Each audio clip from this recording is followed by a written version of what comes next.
Welcome to Spa-Francorchamps for the fourth event of the year in the Euroseries powered by Nova. We've already been to Paul Ricard, the Slovakia Ring and the Red Bull Ring, and now we are here for a double-header stay around the legendary home of the Belgian Grand Prix, the 7-kilometre challenge of the Spa-Francorchamps circuit, which takes us into the second half of this very successful inaugural season for the Euroseries powered by Nova. It's a 50-minute race ahead of us, mandatory pit stops along the way, and in pole position it's a new face, Pavel Lefterov, the 17-year-old Bulgarian driver who's currently lying second in the European GT4 standings. Alongside him is another new entry for this weekend, and that is Thomas Martinsson and Oscar Kruger in their BMW, and as we understand it's going to be Oscar Kruger, the former Swedish Radical champion, who lines up for the start of the race. Third on the grid is the Ginetta G55, Javier Ibran and Matthias Bakker. And our understanding is that it was going to be Bakker who takes the start, but I'm not sure about that. And then fourth on the grid is the driver who's really been the pace setter throughout the course of the season. That is Oliver Freymuth in his McGann Trophy car, twice a winner this season. And they comprise two of the four visits that Oliver has had to the podium, and he is currently to the fore of the series standings. Lying up in fifth place is the Ginetta G50 of Luca Magnoni, and Luca has been another driver who has been ever-present this year. Just one podium to his credit, that came in the first race of the year at Paul Ricard. Well, the weather forecast for today was not overwhelmingly auspicious, but despite some heavy rainfall overnight, we haven't actually had much precipitation this morning, but the track is still very damp, even though there is a reasonably strong breeze beginning to pick up, and certainly our understanding is that no rain is forecast, at least for this first race of the day. But the second race of the day, which gets underway a little bit later on this afternoon at 3:10, there is every possibility that we will have a little bit of rainfall in time for that one. We've had some fantastic racing this year in the Euroseries powered by Nova, which is a new initiative ostensibly for GT4 cars. This is how they line up in full then. Pavel Lefterov and Oscar Kruger on the front row, clear of Matthias Bakker and Oliver Freymuth. Then we have got Luca Magnoni and Frederick Blomstedt on row 3, clear of Roberto Gentili and Alberto Vescovi. Then Jose Luis Talaman, one of the new Argentinian drivers in the series, and Tiziano Cappelletti. Vajo Tonsev and Simeon Ivanov completing the top 12, and Ivanov was very impressive at the Red Bull Ring. I think we could expect to see him climbing through the field over the course of the race. The grid just beginning to be cleared now. They'll then be sent off on their green flag formation lap, and then getting ready for the rolling start.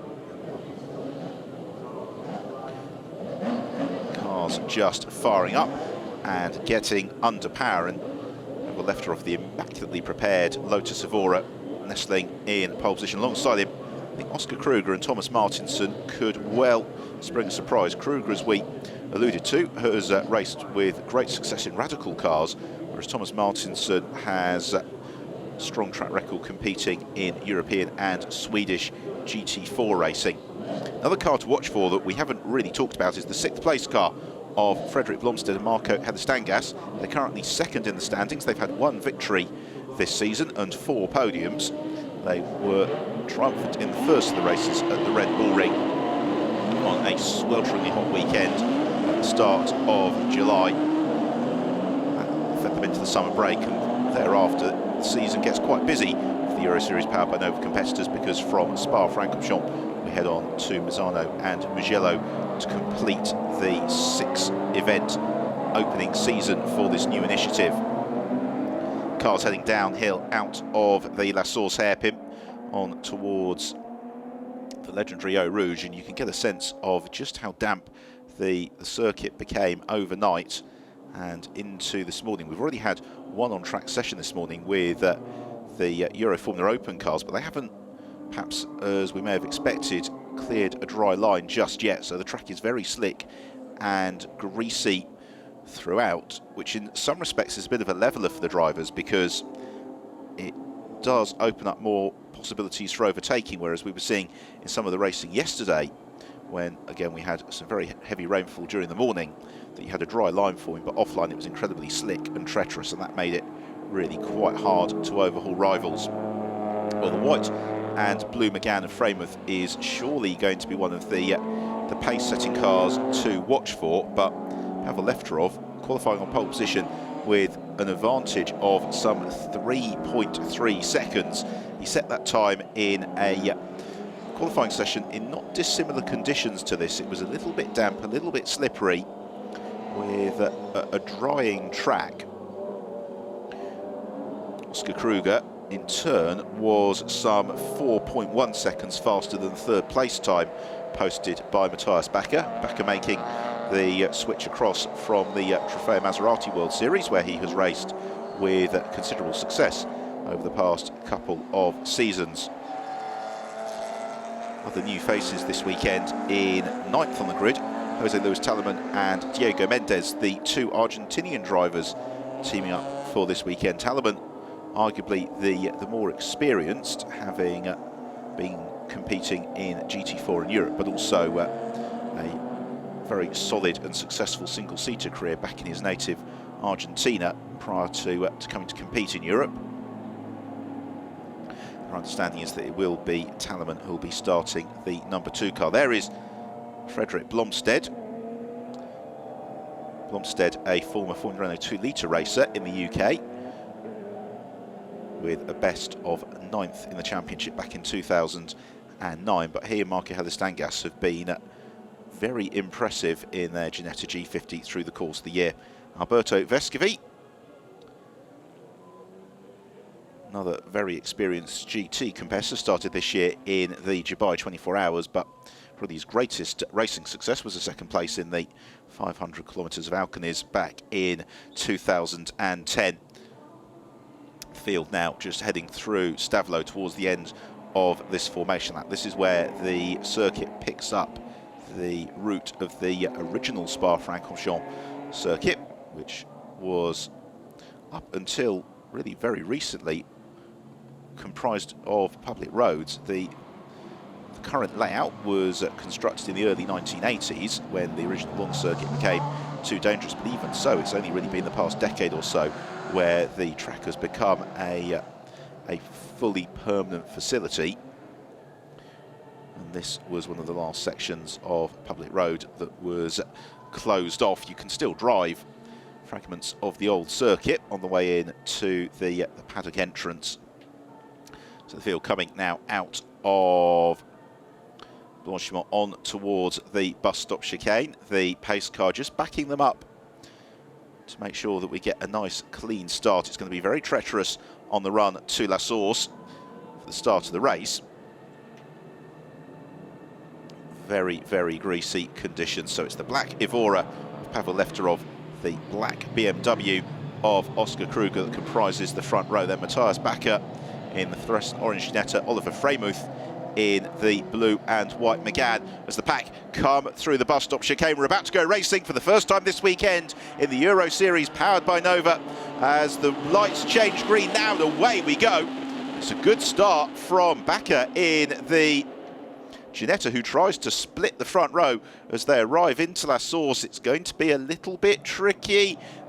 Certainly the front of the field all tiptoe through more or less in one piece before they head down out of the hairpin on towards Eau Rouge. And who has got their nose in front? It is the pole sitter Pavel Lefterov. In second place, Oscar Kruger. Third place, Matthias Bakker. Up into fourth has come Fredrik Blomstedt. We've got one of the other Ginettas. That is the number 2 car, Jose Luis Talaman, who has surged up from the tail of the field. He now is into fourth as the field sprint down the Kemmel Straight for the first time.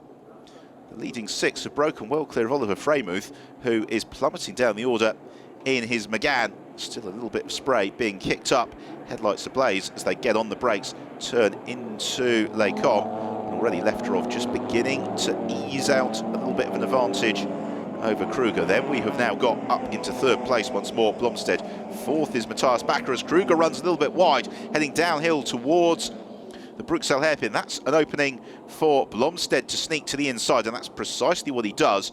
Kruger's going to try and turn across and take the racing line. He can't do it. Matthias Bakker is there. Luca Magnoni, the white Ginetta, number 27, also trying to invite himself into the action as well. There is Magnoni, who has been an ever-present front runner this season. Meanwhile, the race leader, Pavel Lefterov, having looked momentarily as if he was going to break away, hasn't. The BMW of Oscar Kruger now slipping towards the tail of this leading group. It's Fred Blomstead who is the driver to watch as they head towards Fan. He's about to challenge the lead of the race. He looks and finds the traction around the outside. Frederick Blomstead takes the advantage. Moving up into second place is Matthias Bakker, and as a result, slipping down to third place, the pole sitter Pavel Lefterov. This first lap, something of a voyage of discovery. Track conditions incredibly greasy. I'm just wondering whether or not Oscar Kruger has taken a gamble on starting with slick tyres, and also the same going for Oliver Freymuth. If that's the case, I suspect they're in for it's going to feel like a very, very long 50 minutes. Meanwhile, Blomstead and Bakker raking away. There's also a question about whether or not Pavel Lefterov has maybe gone with slicks. He's currently in third place. He's got Jose Luis Talaman in fourth in the pink Ginetta. Luca Magnoni then in fifth, just clear of the orange car of Alberto Vescovi. As they hit the brakes into the bus stop chicane through to conclusion of the first lap of the race. And the leading duo breaking away as slipping sideways. Jose Luis Talaman just tried to apply the throttle as the car was out of shape and it veers off-road. He rejoins front of Oscar Kruger, so he's not actually lost too much ground. As the field turn into the La Source hairpin, all of that has promoted this man, Ivaio Zonev, up into sixth place, but he gets it all wrong on the way into La Source, veers out wide. Only now does the car really come back under control and traction as he rejoins the action. Alberto Vescovi has possibly found a way past Luca Magnoni. Indeed he has. So Vescovi goes into fourth place. Magnoni slips to fifth. Luca Magnoni absolutely maximum commitment as he chases Vescovi. Here is another look. It all went wrong for Talaman. Yeah, he put a couple of wheels on the curb. The car hadn't really resettled before he tried to snap it into changing direction. As a result, the Ginetta goes grass cutting. It's now the leading trio just beginning to spread themselves out. Frederick Blomstead from Matthias Bakker and Pavel Lefterov. The closest battle then is this one for fourth between Alberto Vescovi and Luca Magnoni, and they have opened up a bit of an advantage over the recovering Jose Luis Talaman. Down into the Bruxelles hairpin. Certainly Magnoni finding lots of traction and snapping a little bit sideways there. So Alberto Vescovi does the same into the left-hander.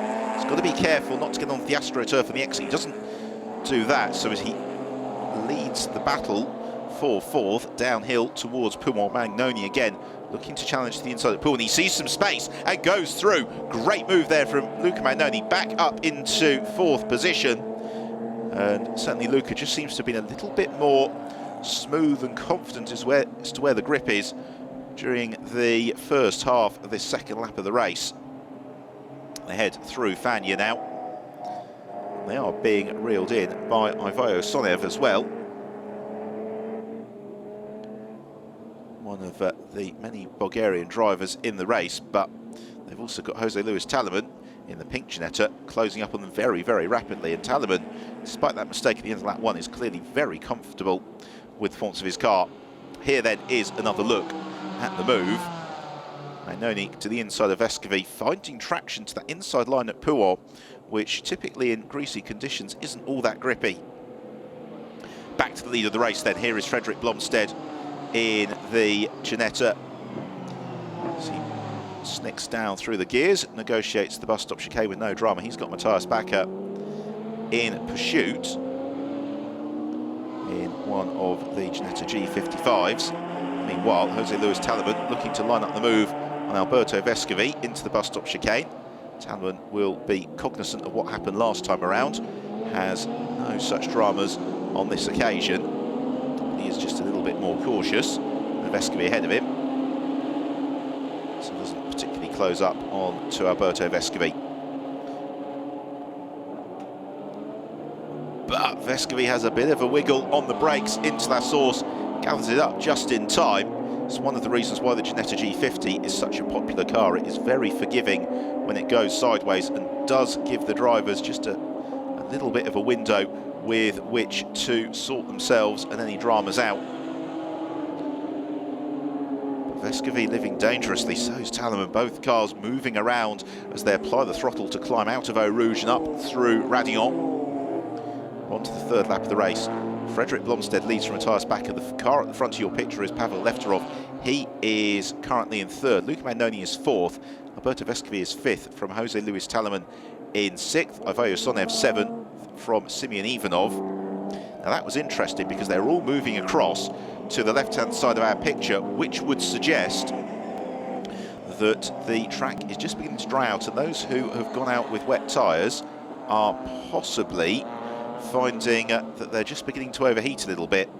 That said, Oliver Freymuth and Oscar Kruger, who I suspect are on slicks, are lapping some 15 seconds a lap slower than this group. Talleman making the move then to the inside of Vescovi at the Bruxelles hairpin. Another place gained for the Argentinian. He now is elevated into fifth. Alberto Vescovi slips to sixth. Here's another look at it. There's a gap there. It doesn't close.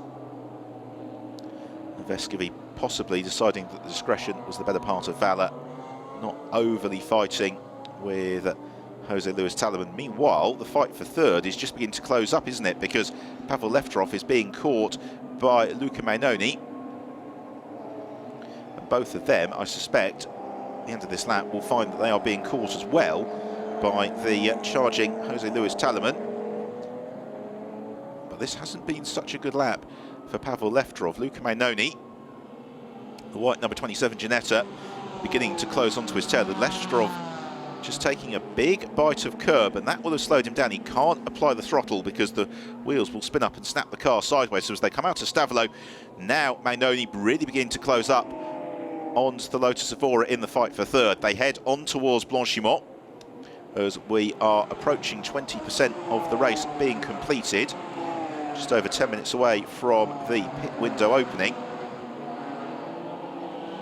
That has been a very good run through Blanchimont for Pavel Lefterov. He reopens the advantage over Luca Magnoni.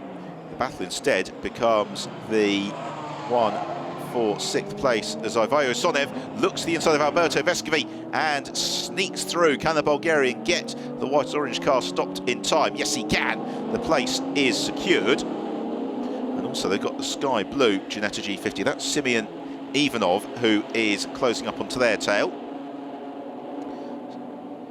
As Vescovi looks to re-challenge to the inside of Sonev into La Source. For moments that might be a little bit precarious, but Vescovi manages to get the car stopped and under control in plenty of time. Blomstead leads by 2.5 seconds from Matthias Backer. It's then a 20-second gap back to this group fighting for third, the quickest of whom last time through was Luca Magnoni in fourth. Then we've got this fight for sixth, currently in favour of Ivaio Sonev from Alberto Vescovi and Simeon Ivanov. But again, the Ginetta's moving across the damp side of the circuit, possibly just to take the opportunity to cool down their wet tyres, because what happens with the treaded wets is that when they start overheating, the blocks of rubber that have been cut into the tyre start to move around. It's a little bit like roller skating on ball bearings. And it is a really very unenjoyable driving experience. Here's another look at the move from Sonev to the inside of Alberto Vescovi. Perfectly judged to the inside line. The bus stop chicane, and Vescovi trying to fight back, just squirming as he applies the throttle. Here are the two leaders running in splendid isolation out at the front of the field. Blomstead from Backer. 55-year-old Dutchman Matthias Backer putting the buggy experienced Ginetta right at the sharp end of the field, really for the first time we've seen this year. It's certainly a very well prepared car. And now Matthias Backer in the hunt for a podium position, because the pace that Blomstead and Backer have set through this opening 3.5 laps It's been sufficient to build up a very, very substantial buffer to manage in the second half of the race. So through Blanchimont we come. 12 minutes in, we're about to complete lap 4, and it's only this leading duo who are lapping beneath the 3-minute per lap barrier, turning through the bus stop chicane. And that's been a good lap from Blomstead as he crosses the line now and sets the fast lap of the race. So 2 minutes 55.313 means that his lead over Matthias Bakker goes out now to over 3 seconds, 3.1 seconds from first to second. We then have the wait to find out just what sort of an advantage they have been able to build out over the fight for third, which is still yet to come past our commentary box, which is just overlooking the start and finish line. Have a left drop powers past me now, 30 seconds behind the race leader, Frederick Blomstead, and that last lap was incredible. Both Blomstead and Bakker were 8 seconds quicker than any other car in the race. The two drivers, though, who are beginning to elevate their pace are Jose Luis Talleman in 5th, he's just done the 3:02, and Ivaio Sonev in 6th, also in the 3:02 second bracket. Equally interestingly is that Oscar Kruger and Oliver Freymuth are now beginning to get a little bit closer in times to some of the cars in front of them, but if they did go the wrong way with tyres and gambled on slicks, they're now the best part of a minute adrift from the lead of the race, and that is going to be an awfully big ask to try and overhaul in the second half of the race, particularly because it's a reasonably chilly, breezy day. The damp track is drying very, very slowly. Through Pouhon then for the race leader, Frederick Blomstead, just having to be very delicate and educated with the right foot. This is the fight for fourth, and Jose Luis Talleman is right up onto terms now with Luca Magnoni. Great stuff from Talleman. That first lap mistake aside, he is the third quickest car in the race at the moment, really flying and closing up onto Magnoni, but again takes the opportunity just to cool his wet tyres down wherever he gets the chance. But at the same time, it is a track that is far from ready for slick tyres to be competitive, and this is where it starts to get really difficult for the drivers. It's not quite wet enough for the wets to be in their optimal operating environment, but at the same time it's nowhere near dry enough for slicks to be particularly useful, or indeed anything less than extremely precarious. Meanwhile, Pavel Lefterov under pressure from Magnoni, Magnoni being prodded along through the progress of Talleman. So they are about to head through Stavelot into the sunshine, beginning the long run towards Blanchimont. And as the sun starts to peek through, that is going to serve to dry the track out a lot more quickly. And you can already see that it is appreciably less greasy through the sections of the circuit which are bathed in sunshine is relative to those that have remained under cloud cover. As now Talleman looks to line up the move of Magnoni, looks one side then the other as they came out of Blanchimont on the brakes towards the bus stop chicane.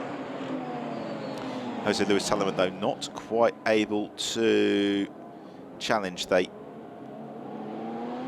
tiptoe their way through the bus stop and on to start the 6th lap of the race. That's a lap which has seen a general elevation in pace from this group. They're all in the 3-minute 2-second bracket, with the exception of Talleman, who's in the 3-minute 1-second bracket.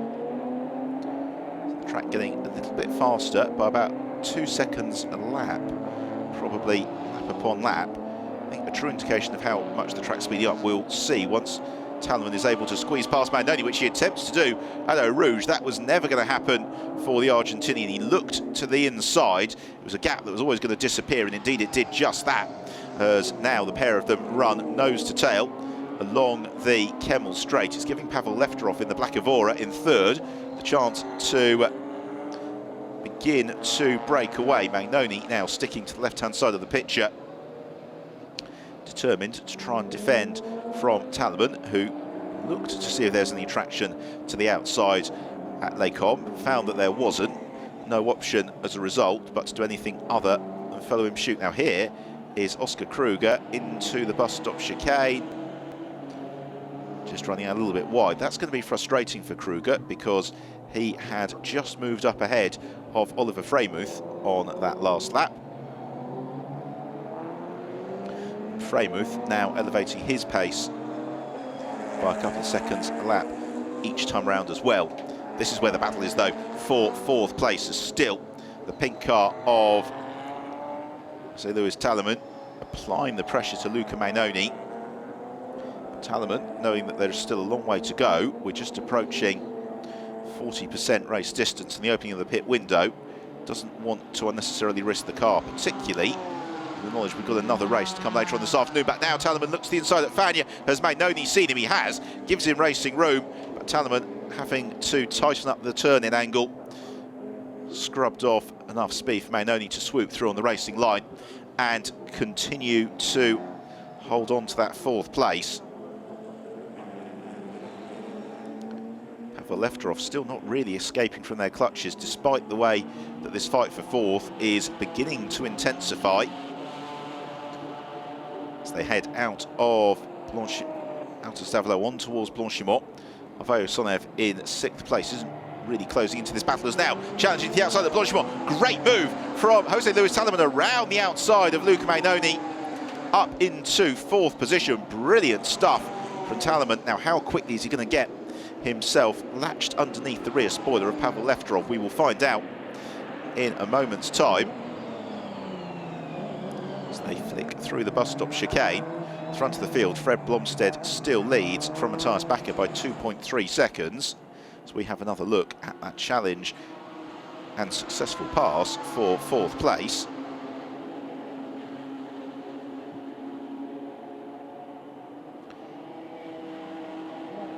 And all the while, this battle has elevated its pace again by another second or so over the course of the last lap. You can see the heat haze shimmering out of the engine bays of these Ginettas, and that is possibly just beginning to lead to the openings of a dry line appearing, as Lefterov has a big wiggle coming out of Radion.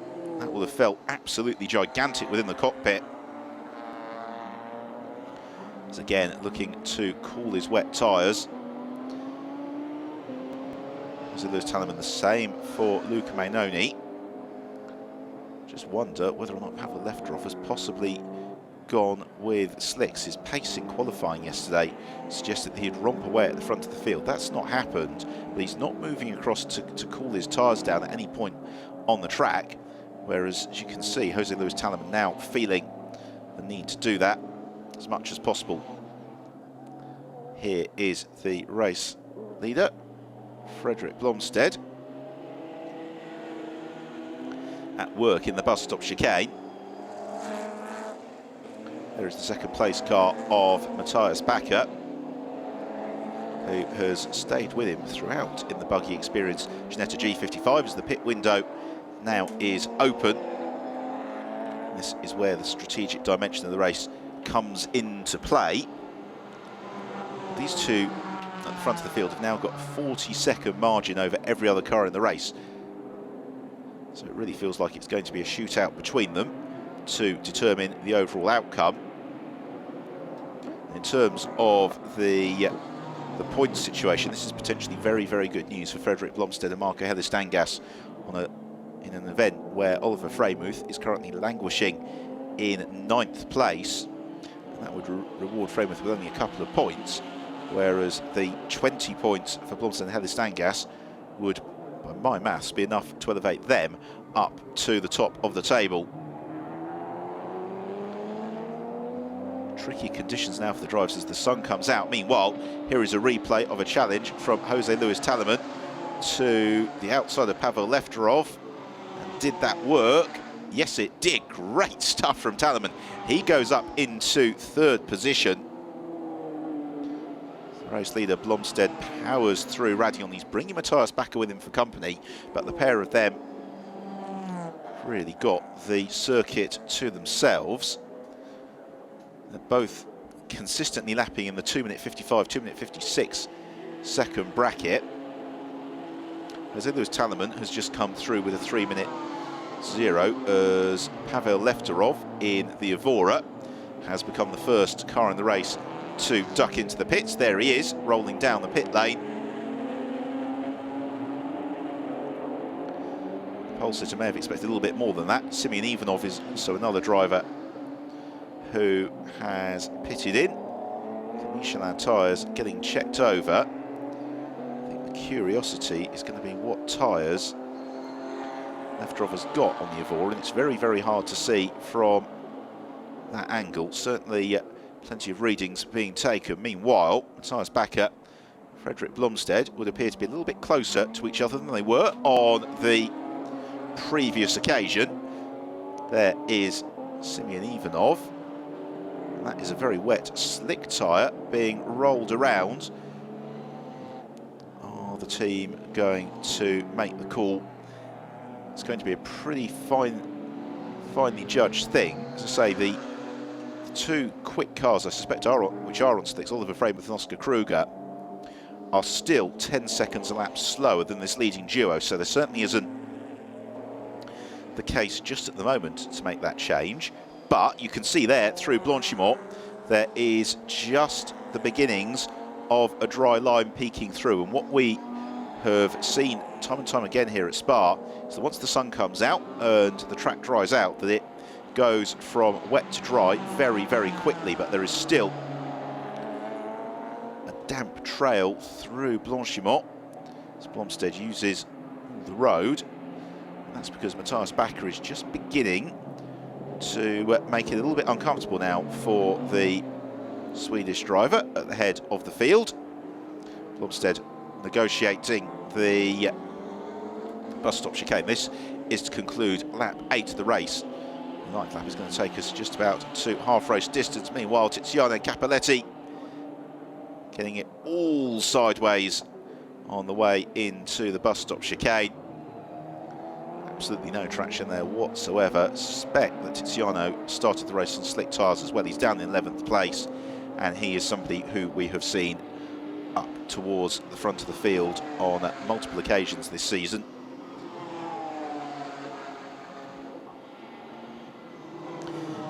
The gap between the leaders has come down now to under a second, just 3/4 of a second between Blomstead and Matthias Backer.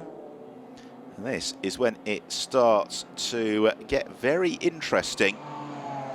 As Backer closes up onto the tail of the race leader Blomstead. Now Backer will be handing over to Javier Ibran in the mid-race pit stops. It's Marco Helistengas who takes over from Frederick Blomstead.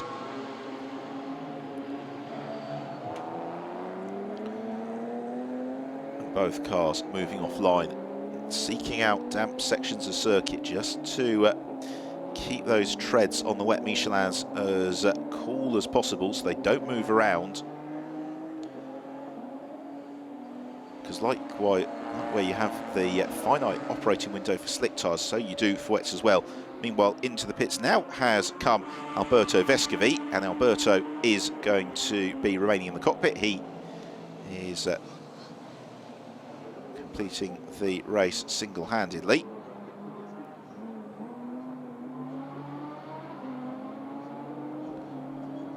So the team just get to work, probably will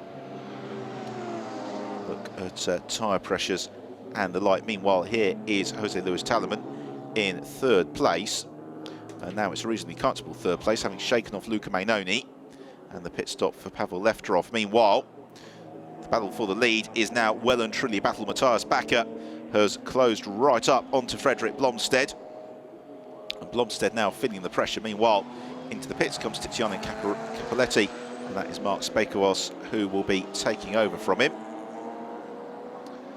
Cappelletti gets out, Spakawas gets in. Coming to the end of lap 9, there's probably for these leaders one more lap if they want it before they make their pit stop. There's not an awful lot in it in terms of pace between Blomstead and the Stangas. There potentially is between Matthias Bakker and Javier Ibran. Therefore, into the pit lane they both come, however. So the two leaders rolling into the pits in tandem. They've almost got the time to conclude this pit stop without being overhauled by anybody else, but with the time left in the race clock, all the other cars that haven't pitted must do so on this occasion, because by the time that they would have come around again, the pit window would have closed. So the car's rolling to a halt in the pit lane. Now you can't really gain any time in the pits, but you can certainly lose it. So out of the car gets Frederick Blomstead, in gets Marco Heather-Stangas. No move being made to do anything with the tyres. Meanwhile, here comes Javier Ibran. That was a great performance from Matthias Bakker, and it's going to give Ibran every opportunity to score his first podium of the season. His best result of the year has been a trio of 6th places. Now, Jose Luis Talaman continuing on his way without having pitted in, and I fear that at the conclusion of the next lap, the pit window will have closed, and that is possibly going to give Talaman and Diego Mendes a bit of a headache in terms of the accumulation of penalties. For now, though, the Argentinian driver is leading the way. But the pit window is only open for another 2 minutes, and it's taking him the best part of 3 minutes to conclude a lap of the Spa-Francorchamps circuit. Meanwhile, the other news to give you is that Pavel Lefterov in the Lotus Evora is absolutely flying post-pit stop. He's in 10th place, but he's just set the fastest first sector of anyone in the race so far. It's just running a little bit wide through Les Combes was Talaman. Meanwhile, here is Marco Heather-Stangas. He's got another of the Ginettas just ahead of him. Quite sure who that is. Meanwhile, here is Oliver Freymuth. Freymuth has been, in dry conditions at least, comfortably the pace of the field all year long in the Euroseries powered by Nova, but for whatever reason, events have conspired against him to not score more than a brace of victories.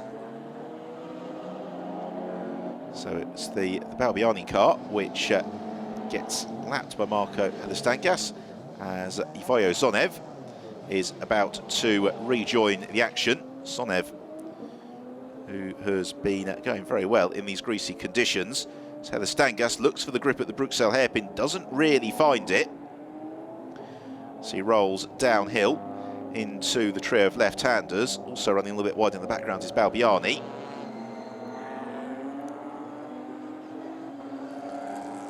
It's the pair of Ginettas roll downhill. In the background you can see that is Simeon Ivanov.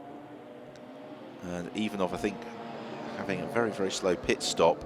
He's plunged to the back of the field. There's a problem for Heather-Stangas. He gets it all wrong into Pouon. It shows just how tricky these track conditions are, and particularly with the tyres cooling off a bit in the pit lane, suddenly the grip has disappeared. Marco Heather-Stangas just needs to play himself in gently on this lap. The race victory is really there for the taking for Heather-Stangas as the pit window closes, but he can't afford to skittle the car off into the gravel trap. You can see the advantage that has grown up over Javier Ibran is absolutely gigantic.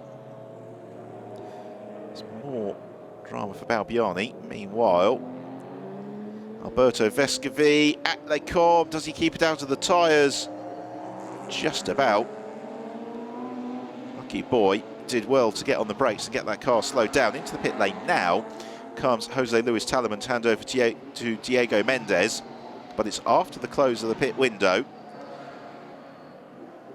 And that is a real shame for the Argentinian drivers, because they were well set for a podium finish. They will almost certainly be incurring some sort of penalty. Rolls to a halt.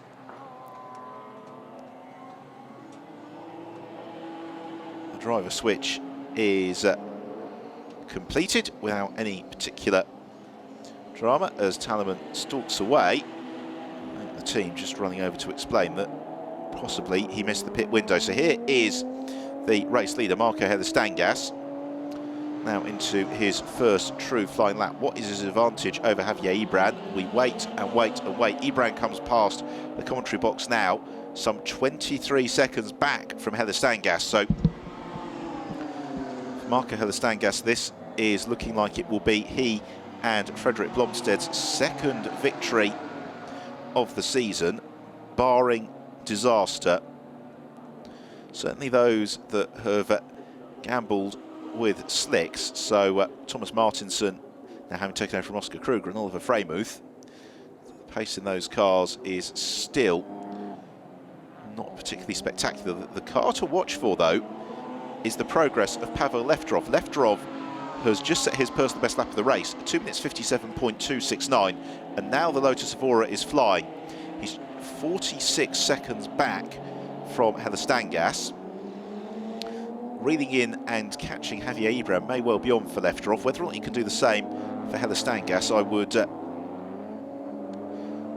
suggest is going to be optimistic at very, very best. But we will see. It's Marco Heather-Stangas, who finished 14th in last year's Porsche GT3 Championship at Finland before making the switch on to international competition, the Euroseries powered by Nova. Now, on this second lap of his stint, seems to be a lot more comfortable at the wheel of his Ginetta. He is on lap 11 of this 50-minute race. We have got just under 17 minutes remaining.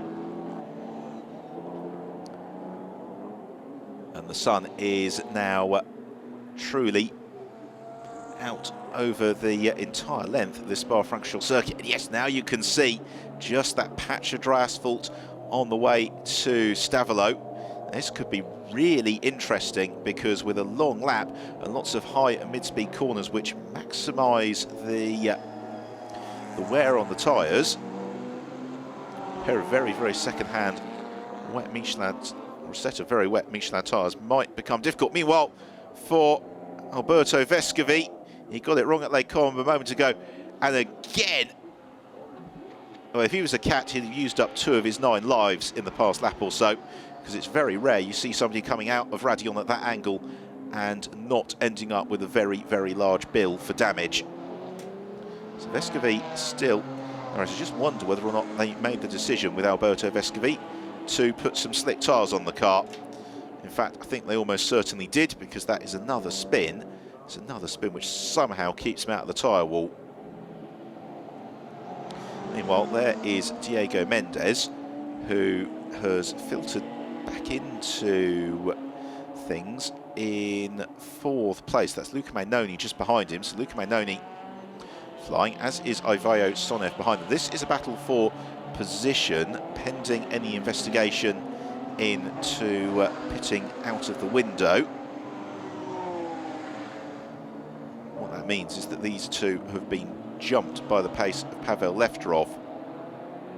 So they come to the end of the 11th lap of the race. We'll give you the rundown of the classification and the gaps in just a moment's time, so we can get a sense of what is going to unfold over the next 15 minutes.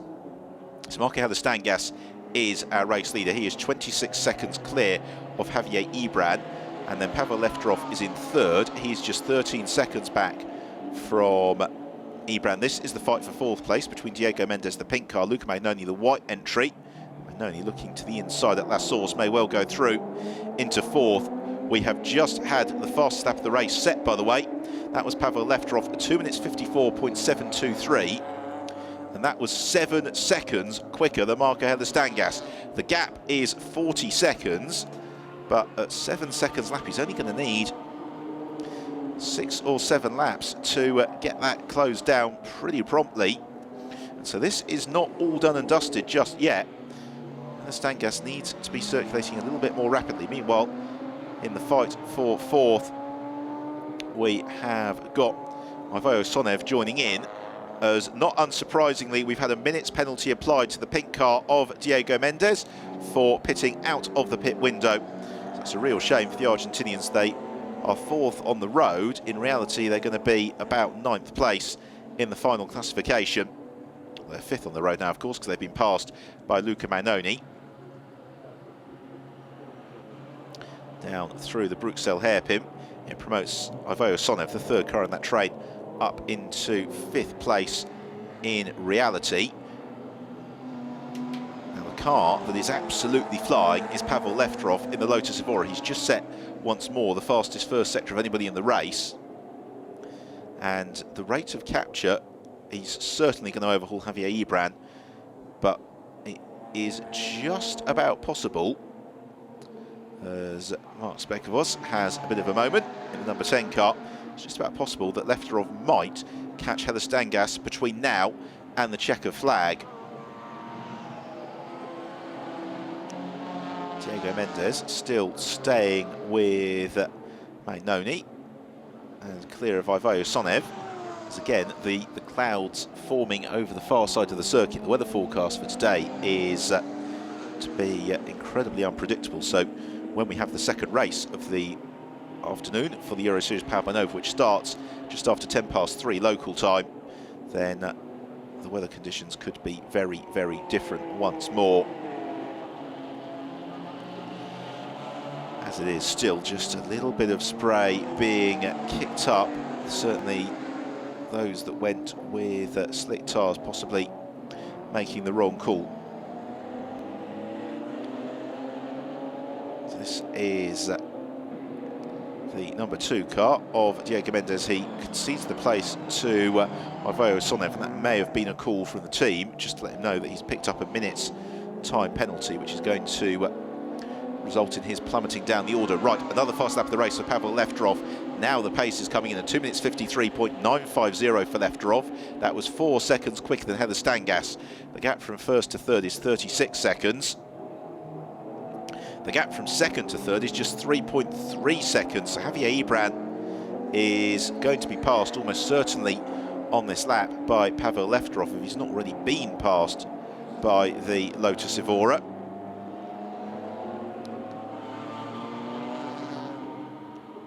Meanwhile, the fight for 4th emerges through Eau Rouge. Again, just pockets of dry asphalt at the bottom of the compression.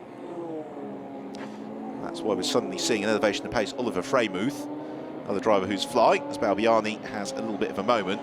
Freymuth, at 2 minutes 58.5, is now currently the 3rd fastest car on the track, and he is beginning to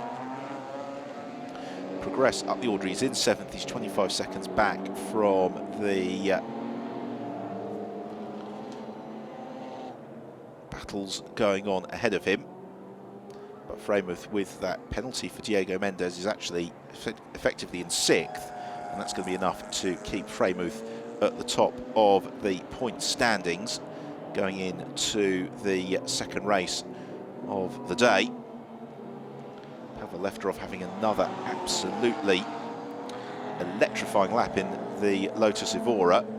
I think he's already passed Javier Ibran, as we're following the number 7 car, shared between Roberto Gentili and Balbiani. Meanwhile, there you see the change. Lefterov is through, past Javier Ibran. They're up behind Alberto Vescovi and Simeon Ivanov, but there is Lefterov in the Evora, and Lefterov has left Ibran for dust. The good news, Javier Ibran, is that he's still about 30 seconds clear of Luca Magnoni, so there's no particular concern there for Ibran, I think, in terms of the podium. But Pavel Lefterov is on course for another very, very impressive lap. Meanwhile, Simeon Ivanov and Alberto Vescovi, they're not battling for position, they're separated by a lap from each other. So we've got just 9.5 minutes remaining.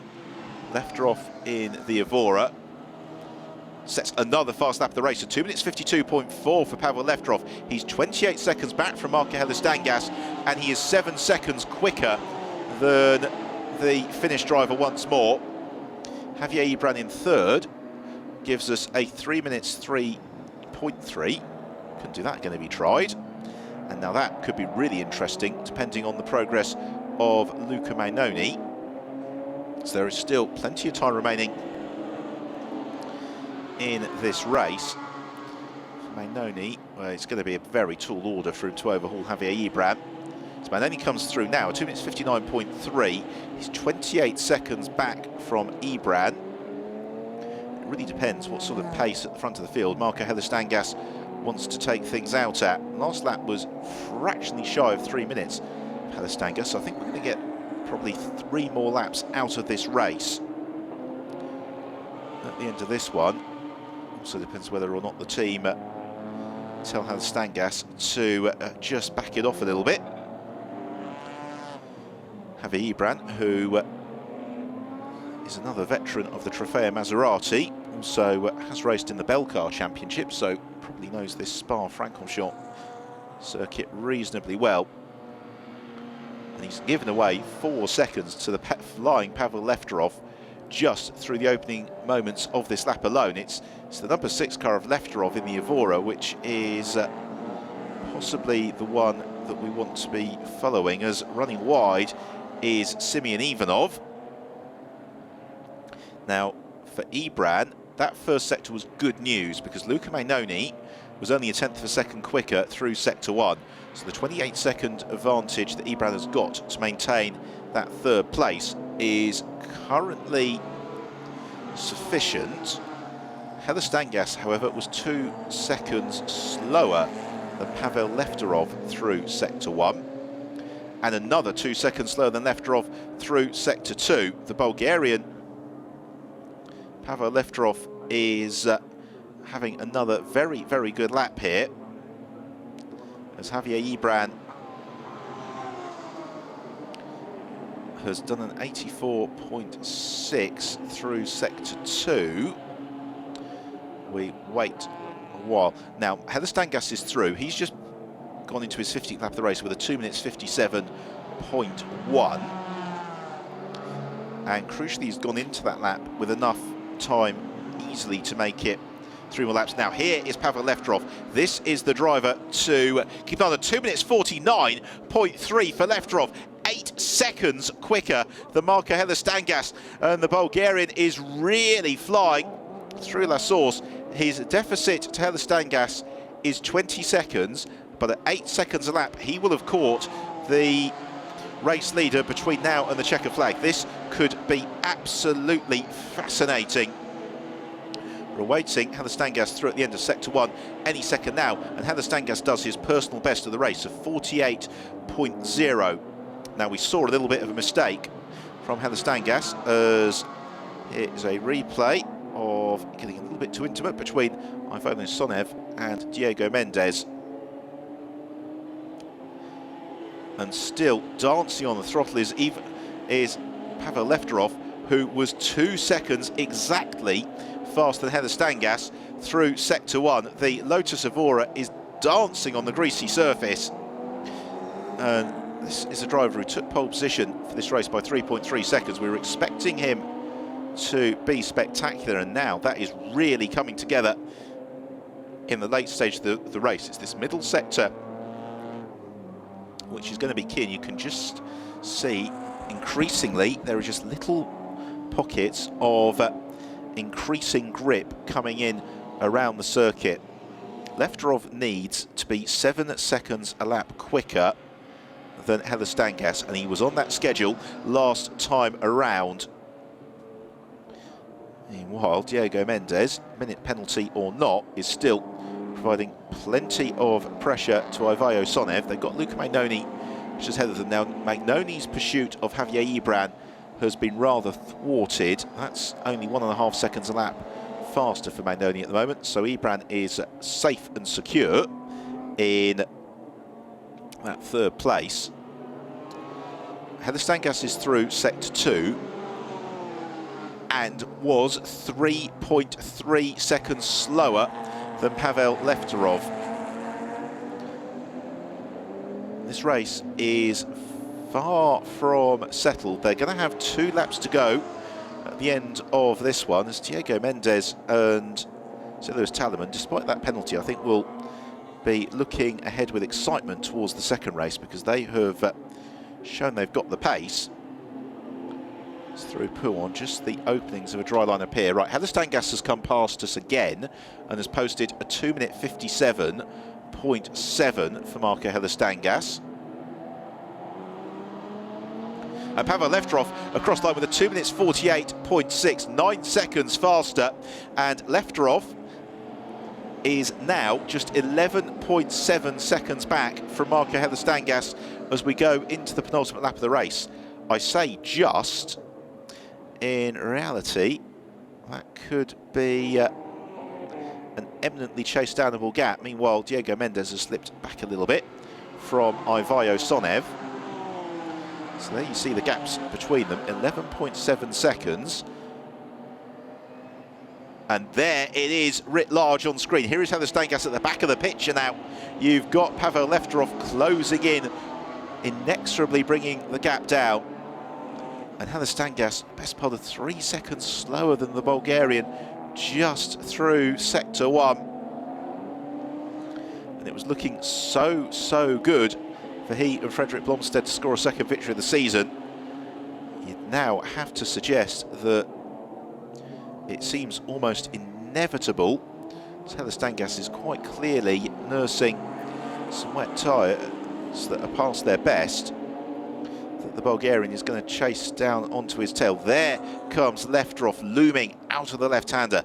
They head downhill towards Pouhon.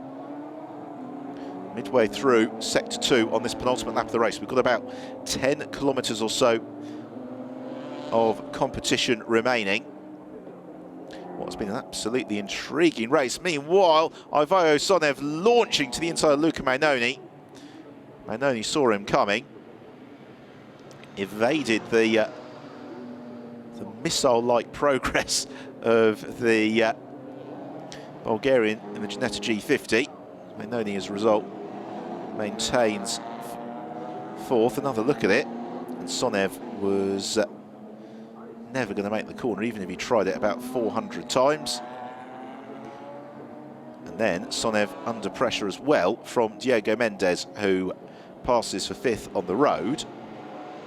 And here is Marco Helle-Stangas, for whom a premature checkered flag would do him very nicely indeed. Now this lap for Pavel Lefterov has been similarly spectacular. He's 7 seconds up on Helle-Stangas through the first couple of sectors, as Marco now starts the last lap of the race. And this is going to be a very tense final lap. Here comes Pavel Lefterov, the Evora, almost out of nowhere. He seemed a way back through Blanchimont, but now he is right onto terms with Helle-Stangas. This, the battle for the lead into the final lap.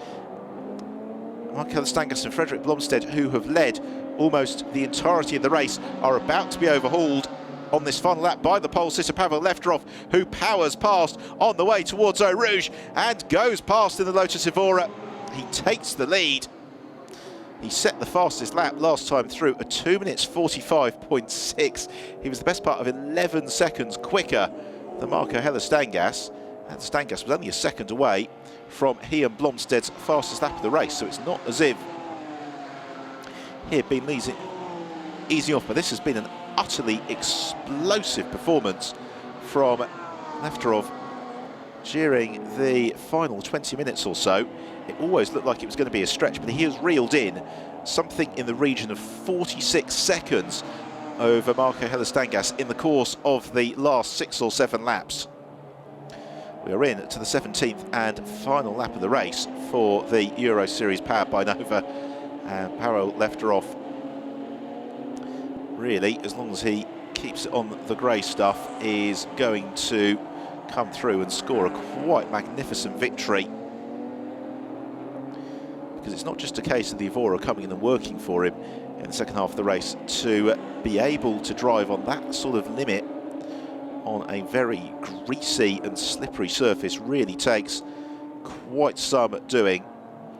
And Stangas already slipping back in second place. Javier Ibran very secure in that third place. Lefterov negotiates Fania for the final time. Heads on towards Stavilo, seesaws at the wheel. There's absolutely no response for Lefterov, or rather, no response to Lefterov from Helle-Stangas, as there is a very distinct dry line now which has formed through Stavilo. Lefteroff is able to exploit fully. The Evora almost gliding through Blanchimont. And Pavel Lefteroff, don't think he's quite going to, well, he might well set a fast lap of the race on this final lap. We'll find out momentarily as he comes into the bus stop chicane for the final time. Absolutely no problems with the flip-flop, and it's going to be victory in the 7th race of the season for the Euro Series, powered by Nova. For Pavel Lefteroff, an absolutely emphatic performance in the closing stages, and did he enjoy that? The door open, the fist pumping out the window. Second place to Frederik Blomstedt and Marco Heather-Stangas. And then in third, we're going to have Matthias Bakker and Javier Ibran, the pair of them. Particularly Matthias Bakker, an excellent performance in the first half of the race, but Javier Ibran making very good pace in the second half. Now, what has happened to Ivaio Sonev on this last lap? He has suddenly dropped back behind Diego Mendes. Nonetheless, Sonev is on course, barring moments like that, for 5th position. Here comes Javier Ibran then in the buggy experience Ginetta G55. Ibran turning through the bus stop chicane, and that's going to be an excellent 3rd place for he and Matthias Bakker. Checker flag goes out. Ibran and Bakker celebrate as Luca Magnoni arrives into the bus stop chicane for the final time. It's going to be 4th place for Luca. He picks up the pace coming out and claims fine 4th. Diego Mendes across the line in 5th, but it's a slightly fake 5th really, because he has that minutes penalty, and so 5th on adjusted time will go the way of Ivaio Sonev. There is Alberto Vescovi, who had all manner of adventures during the late stages of the race, possibly a misguided switch to slick tyres for Vescovi. So in to Parc Fermé for Pavel Lefteroff. And he goes straight across to shake hands with Marco Heather-Stangas. Very sporting gesture.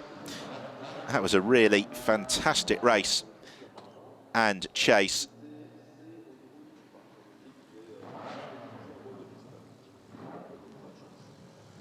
Going missing somewhere on the last lap has been Oliver Freymuth in the Megane. So Oliver Freymuth hasn't appeared at the end of Sector 2. And again, with an eye towards the points, that could be critical, particularly depending on whichever the problem it was for Freymuth. I think will be classified 8th nonetheless.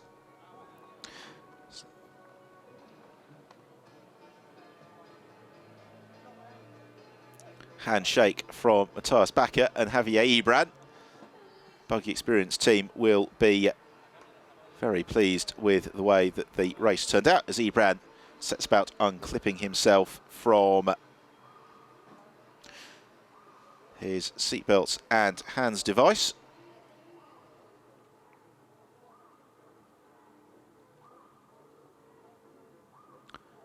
So let's have a look then at the final results. Pavel Lefteroff wins it from Marco Heather-Stangas and Frederik Blomstedt. Javier Ibran and Matthias Bakker in 3rd from Luca Magnoni 4th. Ivaio Sonev in 5th.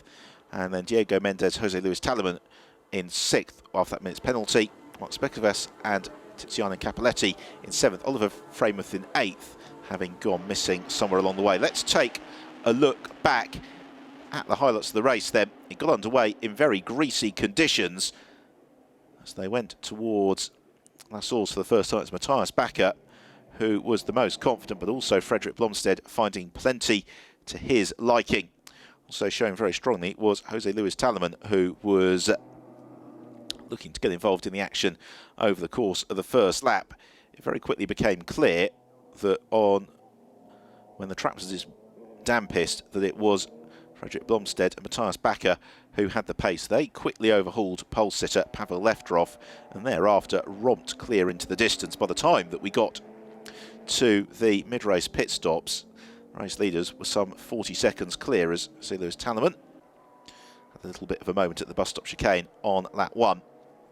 Another couple of drivers who were showing strongly were Luca Magnoni and Alberto Vescovi, as Tallerman begun an excellent fight back from that early mistake. Also, strong drive from Ivaio Sonev en route to an eventual 5th position. This was one of the passes of the race. Tallerman around to the outside of Luca Magnoni. But then post pit stops, Pavel Leftrov was on a charge. Last lap he reeled in Marco Helistangas' 46-second advantage to take the lead and come through and score a quite magnificent victory. Well, the second race of the day for the Euroseries powered by Nova starts at 3:10 local time here in Spa. We very much hope that you join us for that one. But for now, as Javier Ibran and Matthias Bakker celebrate 3rd place, Frederick Blomstead and Marco Helistangas celebrate in 2nd, and Pavel Leftrov can look back on an excellent performance to score victory. It's time for myself, Ben Evans, to say thank you very much for your company in Spa this morning, and we'll look forward to you joining us as this Euroseries by Nova race weekend continues later on this afternoon.